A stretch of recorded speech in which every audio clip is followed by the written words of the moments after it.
Buongiorno e benvenuti sul mio canale YouTube Astrotarotina, un canale in cui parliamo di astrologia dei tarocchi e di molti altri argomenti che ci stanno a cuore.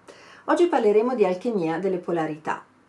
Abbiamo già trattato in altri video il tema delle affinità, della complementarietà fra segni ed elementi. Oggi tratteremo quella proprio delle polarità.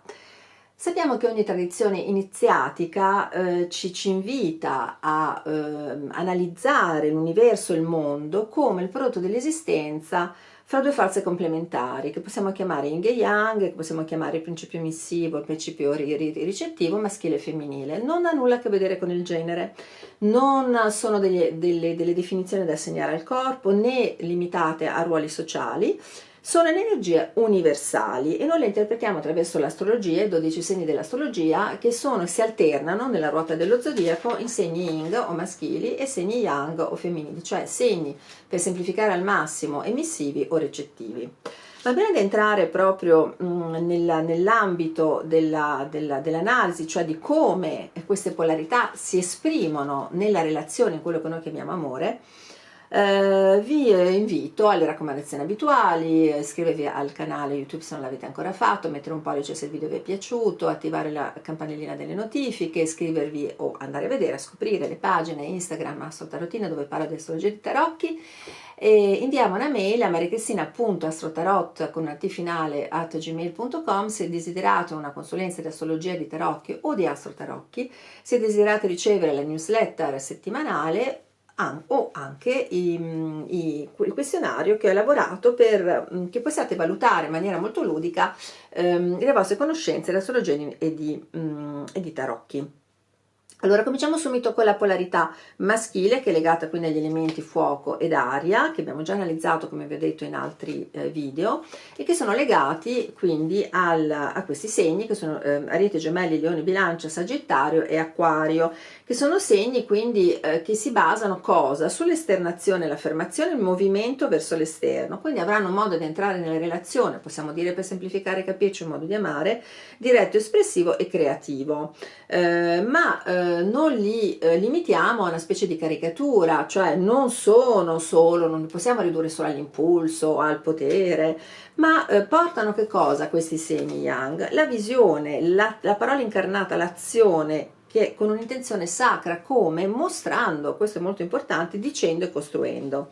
La polarità femminile, che è data dalla terra e dall'acqua, eccola qua, è incarnata, rappresentata dai segni Yin femminili, che sono questi, che sono Cancro, in ordine, Toro, Cancro, Vergine, Scorpione, Capricorno e Pesci, e questi rappresentano cosa? L'interiorizzazione, la ricettività, la profondità, la lentezza, amano come, entrano in relazione con l'altro come, attraverso la cura, l'ascolto, anche l'intuizione, e ancora una volta non li riduciamo a una caricatura che è quella della passività, no, è potere magnetico, trasformativo, è una forza che ama come, avvolgendo, contenendo, ma anche rivelando ciò che non può essere detto con le parole.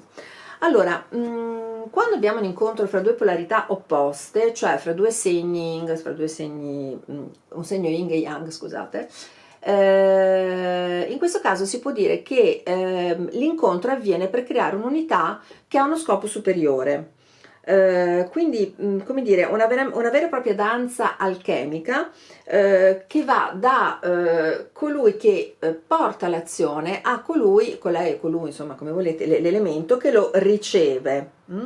Quando invece sono due polarità simili che si uniscono, in questo caso tutto avviene in maniera un pochino più fluida e naturale, ma potrebbe anche essere incline all'eccesso, cioè se sono due segni maschili che si incontrano, possiamo dire certo c'è dinamismo, c'è entusiasmo, c'è forza di creatività, ma potrebbe anche esserci competizione, egocentrismo, anche agitazione mentale. Quando sono due segni invece femminili che si incontrano, possiamo dire molto bello, profondità, intuizione, nutrimento, ma potrebbe anche dare fusione, inerzia, anche malinconia condivisa. Quindi in entrambi i casi in realtà è la consapevolezza di sé che porta a cosa? Perché in fondo cosa serve la relazione, l'incontro? A conoscerci meglio, perché l'altro non è altro che uno specchio per noi, e anche a evolvere attraverso questo incontro. Torniamo alla ruota dello zodiaco, quindi adesso andremo a analizzare l'alchimia delle polarità. cioè vedremo come si incontrano l'Ariete con la Bilancia, il Toro con lo Scorpione e via dicendo. Allora andiamo a vedere Ariete, Bilancia, e voilà, ecco qua, sono qua tutti e due. Dunque la danza, io direi che c'è una danza del desiderio e anche della grazia, dell'eleganza. La qualità dominante è sicuramente la passione da una parte e la complementarietà dall'altra, cioè è anche la tensione, in un qualche modo quasi la stessa, in realtà sono due poli, la volontà e l'armonia. È proprio l'asse io, l'Ariete, io incontro l'altro e formiamo un noi. Quindi si va dalla lotta al contratto, si va, è proprio un duello che può essere molto elegante fra l'affermazione di sé e dell'Ariete, naturalmente la ricerca dell'equilibrio e dell'armonia della Bilancia. Si attraggono, non c'è niente da fare.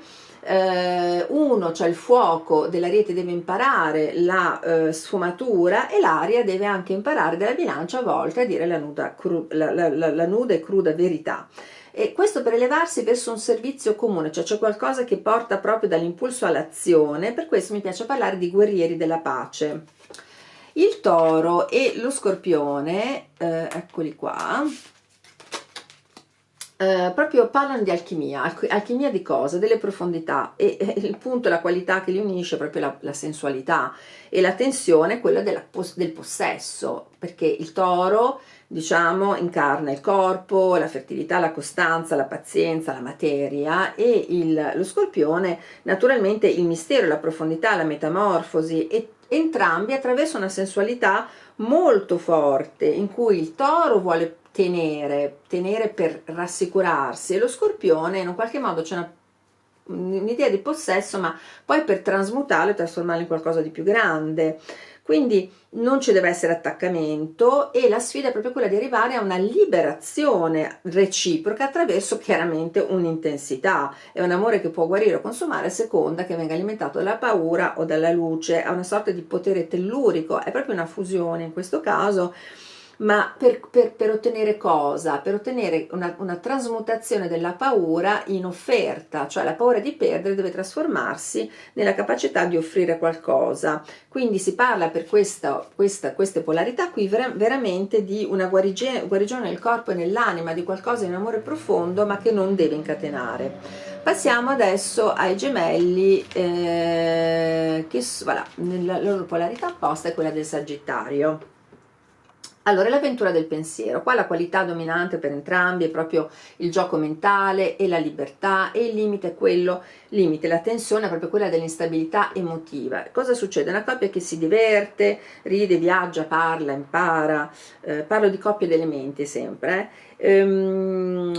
insieme creano una specie di sinfonia di intelligenza e di curiosità, verso l'esplorazione, verso la leggerezza, verso proprio l'apertura. Ma la leggerezza a volte può diventare che cosa? Una fuga, perché i Gemelli da una parte farfalleggiano, il Sagittario può diventare un po' pesante, un po' predicatore direi, e quindi la loro sfida è proprio quella di, al di là di parlare, di viaggiare, di creare, di scambiare, di creare dei mondi, è proprio quella invece di scendere nell'emozione. L'intelletto non basta più, la maturità consiste nel sentire, osare sentire, non avere paura di sentire ciò che verbalizzano così bene. Quindi è proprio una scuola di elevazione mentale questa polarità qua. E possono veramente servire a cosa? Alla trasmissione del sapere, alla ricerca della verità, all'educazione ispirata, cioè devono esprimere l'umiltà di non capire tutto per finalmente sentire. Passiamo adesso al Cancro e al Capricorno, e qui abbiamo la casa e la montagna, abbiamo la sicurezza e la responsabilità. La tensione potrebbe essere nel fatto di ripiegarsi su se stessi. Il Cancro cerca la connessione del calore, mentre il Capricorno cerca la solidità della struttura, e si ritrovano però nella creazione proprio di un cerchio intimo, in cui c'è da una parte la vulnerabilità del Cancro, ma anche la forza e la stabilità del Capricorno attraverso la pazienza. Il Cancro vuole proteggere, il Capricorno vuole costruire. Quindi il loro amore è veramente, la loro relazione è una relazione fra questi due elementi, fra questi due segni, gli elementi che portano, che sono effettivamente l'acqua e la terra, quello di un impegno profondo secondo le caratteristiche di questi segni, che resiste nel tempo e hanno a cuore lo sviluppo di un progetto comune, potrebbe essere una famiglia, potrebbe essere un'istituzione, potrebbe essere una missione. Il loro è un amore che dura nel tempo e che matura nel tempo. Passiamo adesso al Leone e all'Acquario, e qui siamo nel fuoco e nell'aria, e direi che la qualità dominante è la creatività del Leone e l'originalità dell'Acquario, e la tensione potenziale è proprio quella dell'ego da una parte e del distacco dall'altra, cioè cercare di conciliare l'unicità dell'individuo, che porta il Leone naturalmente, con l'intelligenza del collettivo, che fa parte anche dell'Acquario. Il Leone vuole essere visto, l'Acquario vuole essere libero. Il Leone cerca riconoscimento, l'Acquario cerca autonomia. Quindi, e qui la sfida del legame è proprio quella di arrivare a un rispetto reciproco delle differenze che elevano in realtà. Quindi è proprio la vibrazione dell'innovazione, del progetto collettivo, dell'influenza collettiva, e il loro amore, il loro legame può dare vita, può diventare un laboratorio addirittura per la società, una visione condivisa, qualcosa che concerne veramente l'evoluzione dei valori. Finiamo con la Vergine, terminiamo con la Vergine e i Pesci. Quindi da una parte abbiamo la Vergine con il servizio naturalmente, e dall'altra abbiamo i Pesci con la devozione, e la tensione è un po' fra la ragione e l'emozione. La Vergine purifica, i Pesci trascendono, la Vergine cerca ordine, i Pesci cercano l'estasi, la Vergine cerca il gesto giusto, i Pesci cercano l'abbandono sacro, la Vergine può soffrire delle reazionalità dei Pesci, i Pesci può soffrire dell'eccesso di razionalità della Vergine. Quindi la sfida è proprio quella di onorare le differenze, ma con una complementarietà. Qui usiamo la parola sacra, cioè veramente la Vergine può imparare dai Pesci la fede, e i Pesci può imparare dalla Vergine un po' la struttura. Quindi il legame è veramente qualcosa che va verso un percorso anche qui di guarigione, ma direi di una compassione incarnata, perché ricordiamo che la compassione c'è la mente, ma la Vergine è un segno di terra, e quindi insieme possono servire una causa per la pace naturalmente.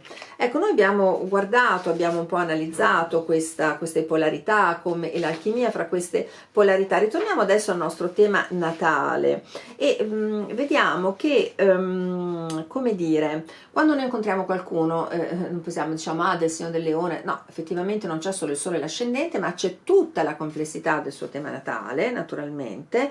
E il tema natale, e questo l'ho spiegato in tanti video, non è fatto solo dell'ascendente, del Sole, insomma è fatto di tantissime altre cose, è fatto di una, come dirvi, di un insieme di elementi che sono i pianeti, gli aspetti, gli elementi della natura, tantissime cose. Quindi è una struttura che è in realtà non è un'etichetta, è una fotografia al momento della nascita, ma è una struttura che è in divenire man mano che io ne prendo assolutamente coscienza. Quindi il tema natale non è che mi dice chi sono, ma mi dice come io ho scelto di esprimermi in questa vita. E quindi il tema non ci dice, tornando al nostro argomento di polarità e delle relazioni, non ci dice chi amare, ma dice semplicemente, no, dice soprattutto come siamo chiamati ad amare.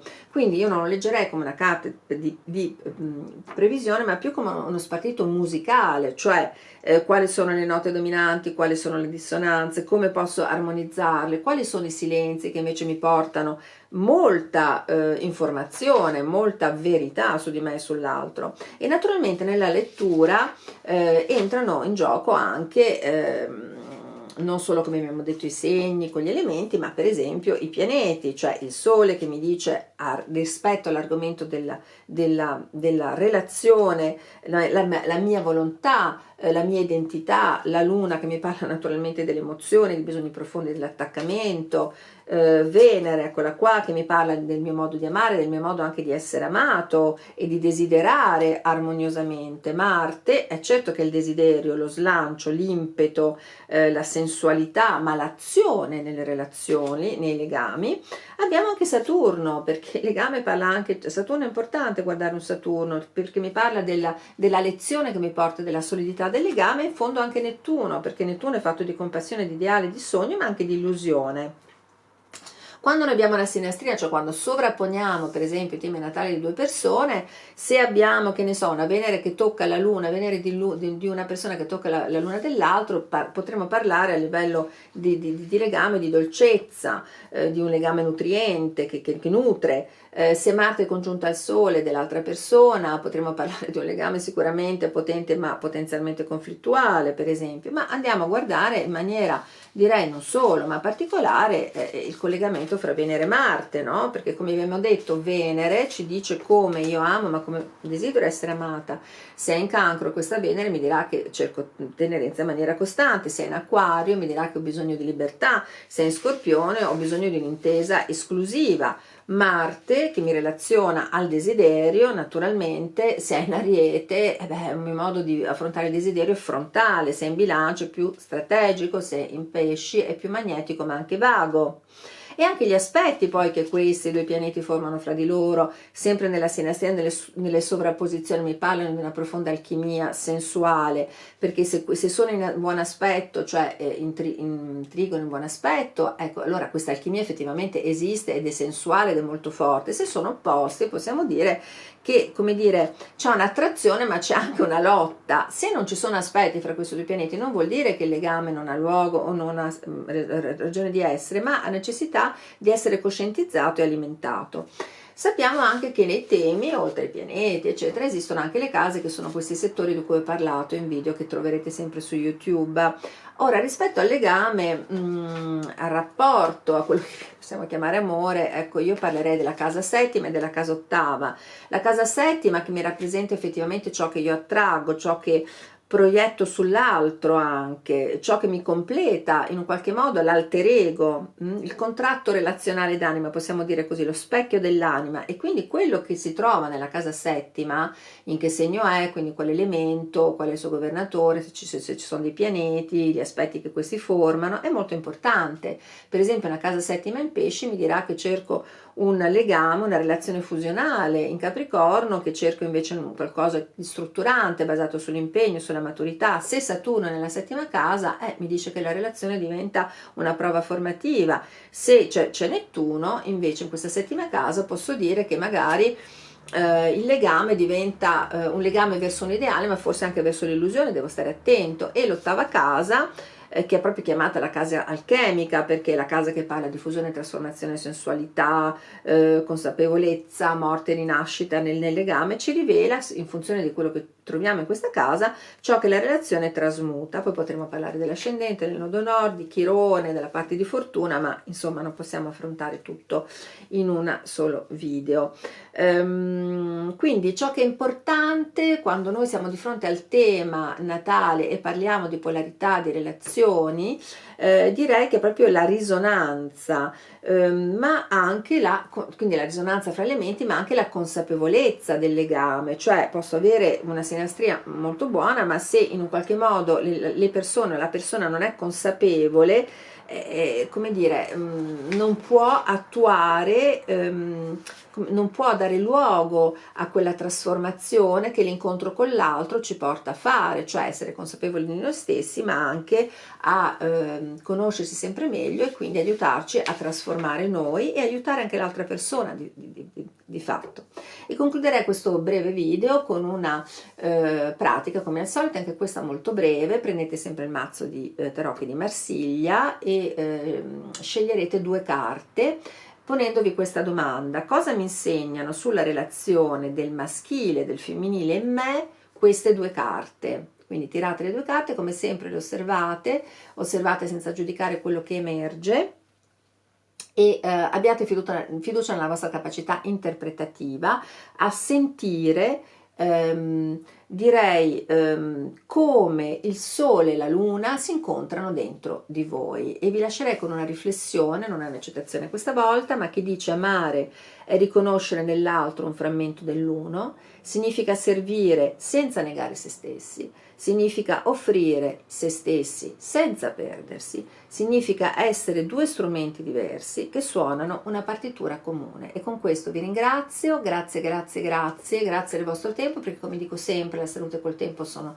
le nostre, i nostri tesori più importanti, quindi grazie per avermi dedicato una parte del vostro tempo. Le raccomandazioni abituali, pollice se vi è piaciuto il video, iscrivetevi al canale YouTube Astro Tarotina se non l'avete ancora fatto, attivate la campanellina delle notifiche, andate a vedere o iscrivetevi ossia le pagine, anche le pagine Instagram dove parlo di astrologia e di tarocchi, e potete scrivermi per me, quindi a mariacristina.astrotarotta@gmail.com, se volete chiedermi una consulenza di astrologia di tarocchi o di astrotarocchi, oppure di iscrivervi gratuitamente per ricevere la newsletter settimanale, o anche i questionari che ho messo a punto, ma sono questionari molto ludici, molto leggeri, per valutare le vostre conoscenze di astrologia e di tarocchi. Grazie, grazie, grazie, al prossimo video. Grazie, a presto.